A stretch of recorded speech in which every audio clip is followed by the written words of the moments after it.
मित्राला जाणीवपूर्वक महिलेच्या अंगावर ढकलून देऊन तिला मारहाण करून तिच्याशी अश्लील वर्तन करून तिचा विनयभंग केल्याचा प्रकार समोर आला आहे। हा प्रकार शहरातील मध्यवर्ती बस स्थानकाच्या पाठीमागे असलेल्या बाबर चाळ परिसरात घडला आहे।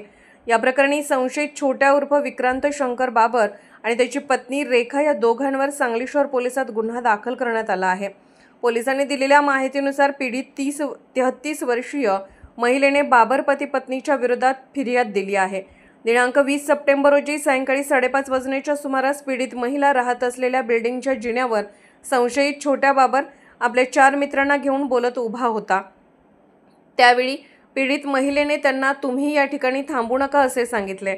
याचा राग आल्याने छोट्या बाबरने विनायक येडके नामक मित्राला पीडित महिलेच्या अंगावर ढकलून दिले। काही वेळाने संशयिताने पुन्हा घराबाहेर येऊन पीडित महिलेला अश्लील शिवीगाळ केली। पीडितेने याचा जाब विचारला असता बाबर पती पत्नीने पीडितेला लाथाबुक्क्याने मारहाण केली। तुझ्या भावाला जिवंत ठेवणार नाही अशी धमकी दिली आहे। या प्रकरणाचा अधिक तपास शहर पोलीस करत आहेत।